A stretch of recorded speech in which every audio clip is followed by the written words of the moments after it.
ಎಲ್ಲರಿಗೂ ನಮಸ್ಕಾರ. ಪುಸ್ತಕದ ಮನೆಗೆ ಸ್ವಾಗತ. ಭಾರತ ಅಂತ ಹೇಳಿದರೆ ಅತ್ಯಂತ ದೊಡ್ಡ ಪ್ರಜಾಸತ್ತಾತ್ಮಕವಾಗಿರುವಂತಹ ಗಣರಾಜ್ಯದ ಒಂದು ರಾಷ್ಟ್ರ. ಇಲ್ಲಿ ನಾವು ಬೃಹತ್ತಾಗಿರುವಂತಹ ಒಂದು ಲಿಖಿತ ಸಂವಿಧಾನವನ್ನು ಕೂಡ ಹೊಂದಿದ್ದೇವೆ. ಈ ಸಂವಿಧಾನ ಅನ್ನುವಂಥದ್ದು ನಮಗೆ ಸಾಕಷ್ಟು ರೀತಿಯಾದಂತಹ ಹಕ್ಕು ಮತ್ತು ಕರ್ತವ್ಯಗಳನ್ನು ನೀಡಿದೆ. ಈ ಹಕ್ಕು ಮತ್ತು ಕರ್ತವ್ಯಗಳನ್ನು ಪಾಲಿಸಬೇಕಾಗಿರುವಂಥದ್ದು ಪ್ರತಿಯೊಬ್ಬ ನಾಗರಿಕನ ಒಂದು ಜವಾಬ್ದಾರಿ ಅಂತಲೇ ಹೇಳ್ಬೋದು. ಈ ಒಂದು ಹಕ್ಕಿನ ಕುರಿತಾದಂತಹ ಅಂದರೆ ಒಂದು ಹಕ್ಕನ್ನು ನಾನು ಇವತ್ತು ನಿಮ್ಮ ಮುಂದೆ ಮಾತನಾಡ್ತಾ ಇದ್ದೇನೆ. ಯಾರೆಲ್ಲ ನಮ್ಮ ಚಾನಲ್ನ ಮೊದಲನೇ ಬಾರಿಗೆ ನೋಡ್ತಾ ಇದ್ದೀರಾ, ಸಬ್ಸ್ಕ್ರೈಬ್ ಮಾಡ್ಕೊಳ್ಳೋದ್ರ ಮೂಲಕ ಪ್ರೋತ್ಸಾಹಿಸಿ ಅಂತ ಹೇಳಿ ಕೇಳ್ಕೊಳ್ತೇನೆ. ನಮ್ಮ ಒಂದು ಸಂವಿಧಾನದಲ್ಲಿ ಮೂಲ ಸಂವಿಧಾನಕ್ಕೆ ಯಾವುದೇ ರೀತಿಯಾಗಿ ಧಕ್ಕೆ ಆಗದೇ ಇರುವಂತೆ ಹೊಸ ಹೊಸ ಕಾಯ್ದೆ ಕಾನೂನುಗಳನ್ನು ಕಾಲಕ್ಕೆ ನಮ್ಮಲ್ಲಿ ಅದನ್ನು ಜಾರಿಗೊಳಿಸ್ಕೊಂಡು ಸಂವಿಧಾನದಲ್ಲಿ ಸೇರಿಸ್ಕೊಂಡು ಬಂದಿದ್ದಾರೆ. ಇದೇ ರೀತಿಯಾಗಿ ಸೇರಿಸಿರುವಂತಹ ಒಂದು ಕಾಯ್ದೆ ಅಂತ ಹೇಳಿದರೆ ಪೋಕ್ಸೋ ಕಾಯ್ದೆ ಅಂತ ಹೇಳಿ.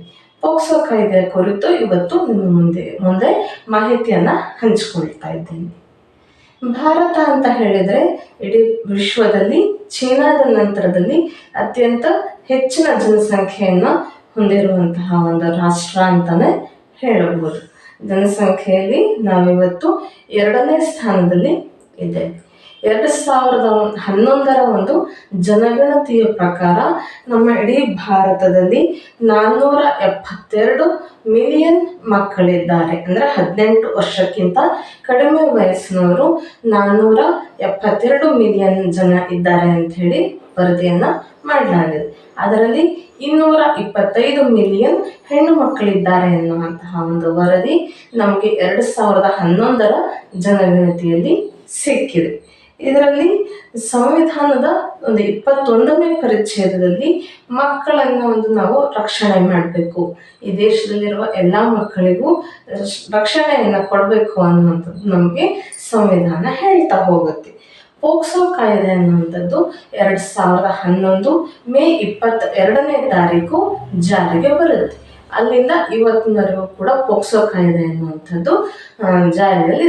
ಪೋಕ್ಸೋ ಕಾಯ್ದೆ ಅಂತಂದರೆ ಏನು ಅಂತ ಹೇಳಿ ನಾವು ನೋಡೋದಾದರೆ, ಪೋಕ್ಸೋ ಅಂತ ಹೇಳಿದರೆ ಲೈಂಗಿಕ ಅಪರಾಧಗಳ ವಿರುದ್ಧ ಮಕ್ಕಳ ರಕ್ಷಣಾ ಮಸೂದೆ ಅಂತ ಹೇಳಿ ನಾವು ಹೇಳ್ಬೋದು. ಅಂದರೆ 18 ವರ್ಷದ ಒಳಗಿನ ಯಾವುದೇ ಮಗುವಿಗೆ ಲೈಂಗಿಕವಾಗಿ ಯಾವುದೇ ರೀತಿಯಲ್ಲಾದರೂ ಶೋಷಣೆ ಅನ್ನುವಂಥದ್ದು ಆದರೆ ಅದನ್ನು ನಾವು ಮಕ್ಕಳಿಗೆ ರಕ್ಷಣೆ ಕೊಡಬೇಕು ಅನ್ನುವಂತಹ ಒಂದು ನಿಟ್ಟಿನಲ್ಲಿ ಪೋಕ್ಸೋ ಕಾಯ್ದೆ ಜಾರಿಗೆ ಬರುತ್ತೆ. 2011ರಲ್ಲಿ ಪೋಕ್ಸೋ ಕಾಯ್ದೆ ಬಂತು.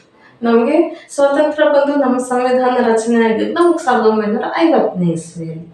1950ರಿಂದ 2011 ತನಕ ನಮಗೆ ಮಕ್ಕಳನ್ನು ರಕ್ಷಣೆ ಮಾಡಲಿಕ್ಕೆ ಇನ್ನೂ ಒಂದಷ್ಟು ನಮಗೆ ಕಾಯ್ದೆ ಕಾನೂನುಗಳ ಅಗತ್ಯ ಅವತ್ತಿನ ಕಾಲಕ್ಕೆ ಇತ್ತು.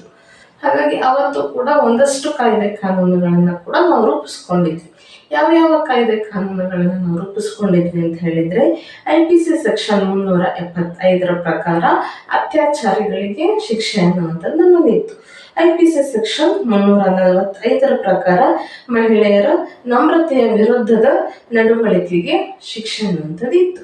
IPC ಸೆಕ್ಷನ್ 377ರ ಪ್ರಕಾರ ಅಸ್ವಾಭಾವಿಕ ಅಪರಾಧಗಳನ್ನು ತಡೆಯಲಿಕ್ಕೆ ಒಂದಷ್ಟು ಶಿಕ್ಷೆಗಳು ನಮ್ಮಲ್ಲಿ ಅಂದರೆ ನಮ್ಮ ಸಂವಿಧಾನದಲ್ಲಿ ಇತ್ತು. ಈ ಕಾಯ್ದೆಯ ಮೂಲಕ ಪ್ರತಿ ಹಂತದಲ್ಲಿ ಕೂಡ ಮಗುವಿಗೆ ರಕ್ಷಣೆಯನ್ನು ಕೊಡಬೇಕು ಅನ್ನುವಂಥದ್ದು ನಮ್ಮ ಸಂವಿಧಾನದ ಮೂಲ ಆಶಯ ಆಗಿರುತ್ತೆ. ಈ ಒಂದು ಪೋಕ್ಸೋ ಕಾಯ್ದೆಯ ಒಂದು ಪ್ರಕ್ರಿಯೆ ಹೇಗಿರುತ್ತೆ ಅಂತ ಹೇಳಿ ನಾವು ನೋಡ್ತಾ ಹೋಗೋದಾದರೆ, ವಿಶೇಷ ನ್ಯಾಯಾಲಯಗಳ ಮೂಲಕ ಯಾವುದೇ ರೀತಿಯಾದಂತಹ ಮಗುವಿನ ಮೇಲೆ ಲೈಂಗಿಕವಾಗಿ ದೌರ್ಜನ್ಯಗಳು ಆಗಿದ್ರೆ ಆ ಮಗುವಿನ ಕುರಿತಾಗಿರುವಂತಹ ಈ ಒಂದು ವರದಿ ಮಾಡುವಂಥದ್ದು, ಸಾಕ್ಷ್ಯಚಿತ್ರಗಳನ್ನು ನಾವು ದಾಖಲು ಮಾಡಿಕೊಳ್ಳುವಂಥದ್ದು, ತನಿಖೆ ಮತ್ತು ಅಪರಾಧಗಳಿಗೆ ತ್ವರಿತವಾಗಿ ಅಂದರೆ ತುಂಬ ವೇಗವಾಗಿ ನಾವು ಅದಕ್ಕೆ ಒಂದಷ್ಟು ಪರಿಹಾರಗಳನ್ನು ಒದಗಿಸ್ಕೊಡ್ಲಿಕ್ಕೆ ಈ ಒಂದು ಪೋಕ್ಸೋ ಕಾಯ್ದೆ ನಮಗೆ ಸಹಾಯವನ್ನು ಮಾಡ್ತಾ ಹೋಗುತ್ತೆ. ಅದರ ಜೊತೆಯಲ್ಲಿ ಈ ಪೋಕ್ಸೋ ಕಾಯ್ದೆ ಅಂದರೆ ಮಕ್ಕಳಿಗೆ ಯಾರು ಲೈಂಗಿಕವಾಗಿ ದೌರ್ಜನ್ಯವನ್ನು ಮಾಡಿರ್ತಾರೆ ಅಂಥವರಿಗೆ ಯಾವ ರೀತಿಯ ಶಿಕ್ಷೆಗಳನ್ನು ಕೊಡಬೇಕು, ಅವರಿಗೆ ಅಪರಾಧದ ಒಂದು ಶಿಕ್ಷೆಯ ಒಂದು ಮಿತಿ ಅನ್ನುವಂಥದ್ದು ಹೇಗಿರುತ್ತೆ ಅನ್ನೋದರ ಕುರಿತು ತಿಳಿಸ್ಕೊಡುತ್ತೆ. ನಮ್ಮಲ್ಲಿ ಮಕ್ಕಳ ಕಲ್ಯಾಣ ಸಮಿತಿ ಅನ್ನುವಂತಹ ಒಂದು ಸಮಿತಿಯನ್ನು ಕೂಡ ನಮ್ಮ ಸರ್ಕಾರ ಇವತ್ತು ಜಾರಿಗೊಳಿಸಿದೆ. ಅದರಲ್ಲಿ juvenile justice act JJ act ಅಂತ ಹೇಳಿ ನಾವೇನು ಕರಿತೇವೆ, ಅದು 2015ನೇ ಇಸ್ವಿಯಲ್ಲಿ ಜಾರಿಗೆ ಬರುತ್ತೆ. ಈ ಜುವೆನೈಲ್ ಜಸ್ಟಿಸ್ ಆ್ಯಕ್ಟಿನ ಒಂದು ಅಡಿಯಲ್ಲಿ ಯಾವ ಮಗು ಲೈಂಗಿಕವಾಗಿ ಶೋಷಣೆಯನ್ನು ಅನುಭವಿಸಿರುತ್ತೋ ಅಂತಹ ಮಗುವಿಗೆ ಆರೈಕೆ ಮತ್ತು ರಕ್ಷಣೆ ಎರಡನ್ನ ಕೂಡ ಕೊಡುವಂತಹ ಒಂದು ಕೆಲಸವನ್ನು ಈ ಒಂದು ಮಕ್ಕಳ ರಕ್ಷಣಾ ವೇದಿಕೆ ಮಾಡ್ತಾ ಹೋಗುತ್ತೆ. ಅದರ ಜೊತೆಯಲ್ಲಿ ಈ ರೀತಿಯಾದಂಥ ಮಗುವಿನ ಲೈಂಗಿಕವಾಗಿ ಅಪರಾಧಗಳು ಯಾವುದೇ ಒಂದು ಕೇಸ್ ಬಂದರೂ ಕೂಡ ಪೊಲೀಸರು 24 ಗಂಟೆಯ ಒಳಗಾಗಿ ಮಕ್ಕಳ ರಕ್ಷಣಾ ಸಮಿತಿಗೆ ವರದಿಯನ್ನು ನೀಡುವಂಥದ್ದು ಅವರ ಮುಖ್ಯ ಜವಾಬ್ದಾರಿಯಾಗಿರುತ್ತೆ. ಮಗುವಿನ ಒಂದು ಕ್ಷೇಮವನ್ನು ನೋಡ್ಕೊಳ್ಳುವಂಥದ್ದು, ಇದು ಮಾನಸಿಕ, ದೈಹಿಕ ಮತ್ತು ಸಾಮಾಜಿಕ ಕ್ಷೇಮವನ್ನು ನೋಡ್ಕೊಳ್ಳೋದಕ್ಕೋಸ್ಕರ ಒಬ್ಬ ವ್ಯಕ್ತಿಯನ್ನು ಕೂಡ ಇಲ್ಲಿ ನೇಮಕ ಮಾಡ್ತಾರೆ. ಆ ವ್ಯಕ್ತಿಯ ಕೆಲಸ ಏನು ಅಂತ ಹೇಳಿದರೆ, ಅವರು ಪೊಲೀಸರೊಂದಿಗೆ ಮತ್ತು ಮಗುವಿನೊಟ್ಟಿಗೆ ತುಂಬ ನಿಕಟವಾಗಿರುವಂತಹ ಒಂದು ಸಂಪರ್ಕವನ್ನು ಹೊಂದಿರ್ತಾರೆ. ಅದರ ಜೊತೆಗೆ ಕಾಲಕ್ಕೆ ಮಗುವಿನ ಪೋಷಕರಿಗೆ ಕೊಡಬೇಕಾದಂತಹ ಎಲ್ಲ ನಿಖರವಾದ ಮಾಹಿತಿಗಳನ್ನು ಕೂಡ ಅವರಲ್ಲಿ ಕೊಡ್ತಾ ಹೋಗ್ತಾರೆ. ಇದಿಷ್ಟೆಲ್ಲ ಒಂದು ಕಡೆಯಿಂದ ಆಗ್ತಾ ಇದ್ರೆ ಮಗುವಿನ ಒಂದು ನಾವು ವ್ಯಾಖ್ಯಾನ ಅಂದರೆ ನಾವು ಯಾರನ್ನೆಲ್ಲ ಮಕ್ಕಳು ಅಂತ ಹೇಳಿ ಕರಿತೇವೆ ಅಂತ ಹೇಳಿ ನೋಡೋದಾದರೆ 18 ವರ್ಷದ ಒಳಗಿನವರನ್ನ ಮಕ್ಕಳು ಅಂತ ಹೇಳಿ ಕರಿತೇವೆ. ಸರಿ, ಆದರೆ ಈ 18 ವರ್ಷದ ಒಳಗಿನವರು ಅಂದರೆ ಜೈವಿಕವಾಗಿ 18 ವರ್ಷದ ಒಳಗಿನವರನ್ನ ಮಾತ್ರ ನಾವಿಲ್ಲಿ ಮಕ್ಕಳು ಅಂತ ಹೇಳಿ ಪರಿಗಣನೆಗೆ ತಗೊಳ್ತೇವೆ. ಜೈವಿಕವಾಗಿ 18 ವರ್ಷ ಅಂತ ಹೇಳಿದರೆ ಹುಟ್ಟಿನಿಂದ ಆ ಮಗುವಿಗೆ 18 ವರ್ಷ ಆಗುವ ಒಂದು ವಯಸ್ಸಿನ ಮಿತಿಯನ್ನು ಮಾತ್ರ ನಾವಿಲ್ಲಿ ಮಗು ಅಂತ ಹೇಳಿ ಪರಿಗಣನೆಗೆ ತಗೊಳ್ತಾರೆ. ಆದರೆ ಆ ಮಗುವಿನ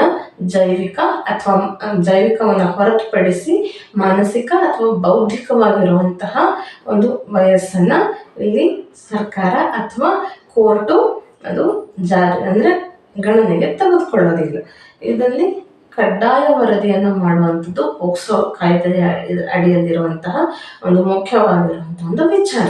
ಕಡ್ಡಾಯ ವರದಿ ಅಂತ ಹೇಳಿದರೆ ಮಕ್ಕಳನ್ನು ಯಾರು ಲೈಂಗಿಕವಾಗಿ ದೌರ್ಜನ್ಯ ಮಾಡಿರ್ತಾರೆ ಅವರ ವಿರುದ್ಧವಾಗಿ ಕಡ್ಡಾಯವಾಗಿ ವರದಿಯನ್ನು ಮಾಡಲೇಬೇಕಾಗಿರುತ್ತೆ. ವರದಿಯನ್ನು ಸಂಬಂಧಪಟ್ಟವರು ಮಾಡಲಿಲ್ಲ ಅಂತ ಹೇಳಿದರೆ ಅವರ ವಿರುದ್ಧವಾಗಿ ಒಂದು ಜೈಲು ಶಿಕ್ಷೆ ಅಥವಾ ದಂಡ ಅಥವಾ ಜೈಲು ಶಿಕ್ಷೆ ಮತ್ತು ದಂಡ ಎರಡನ್ನೂ ವಿಧಿಸುವಂತಹ ಒಂದು ಹಕ್ಕು ನಮ್ಮ ಕೋರ್ಟಿಗಿರುತ್ತೆ. ಇದರ ನಂತರದಲ್ಲಿ ನಾವು ನೋಡೋದಂದರೆ ವರದಿಯಲ್ಲಿ ವೈದ್ಯಕೀಯ ನೆರವು ಮತ್ತು ಸಾಮಾಜಿಕ ಹಸ್ತಕ್ಷೇಪ ಇವೆರಡನ್ನೂ ಕೂಡ ತಡೆಯುವಂತಹ ಒಂದು ವಿಚಾರ ಆ ವರದಿಗೆ ಇರುತ್ತೆ. ಕಾನೂನಿನ ಒಂದು ಸಹಾಯ ಅಂತ ಹೇಳಿದರೆ ಕಾಯ್ದೆಯ ಸೆಕ್ಷನ್ 40ರ ಒಂದು ಅಡಿಯಲ್ಲಿ ಸಂತ್ರಸ್ತರಿಗೆ ಎಲ್ಲ ರೀತಿಯಾದಂತಹ ಒಂದು ಕಾನೂನಿನ ನೆರವನ್ನು ನೀಡ್ತಾ ಹೋಗ್ತಾರೆ. ಮತ್ತು ಇದು ಕ್ರಿಮಿನಲ್ ಪ್ರೊಸೀಜರ್ ಸಂಹಿತೆ ಅಂದರೆ ನಮ್ಮಲ್ಲಿ ಕ್ರಿಮಿನಲ್ ಕೋರ್ಟ್ ಅಂತಲೇ ಒಂದು ಇರುತ್ತೆ. ಆ ಕ್ರಿಮಿನಲ್ ಕೋರ್ಟಿನ ಒಂದು ಅಡಿಯಲ್ಲಿ ಒಂದಷ್ಟು ಅವರಿಗೆ ಸಂಹಿತೆಗಳಿರುತ್ತೆ. ಆ ಸಂಹಿತೆಯ ಅಡಿಯಲ್ಲಿ ಈ ಒಂದು ಪೋಕ್ಸೋ ಕಾಯ್ದೆ ಬರುತ್ತೆ. ಮತ್ತು 18 ವರ್ಷದ ಒಳಗಿನ ಎಲ್ಲ ಮಕ್ಕಳನ್ನು ಕಾಪಾಡಿಕೊಳ್ಳುವಂಥದ್ದು ಈ ಪೋಕ್ಸೋ ಕಾಯ್ದೆಯ ಒಂದು ಮುಖ್ಯವಾಗಿರುವಂಥ ಒಂದು ಉದ್ದೇಶ ಆಗಿರುತ್ತೆ. ಇದಷ್ಟು ಪೋಕ್ಸೋ ಕಾಯ್ದೆಯ ಕುರಿತಾಗಿ ಒಂದಷ್ಟು ಸಂಕ್ಷಿಪ್ತ ಮಾಹಿತಿ. ಮುಂದಿನ ವಿಡಿಯೋದಲ್ಲಿ ಇನ್ನೊಂದು ಮಾಹಿತಿಯೊಂದಿಗೆ ನಿಮ್ಮ ಮುಂದೆ ಬರ್ತೇನೆ. ಅಲ್ಲಿವರೆಗೆ ನಮ್ಮ ವಿಡಿಯೋಗಳನ್ನು ನೋಡ್ತಾ ಇರಿ. ನಮಸ್ಕಾರ.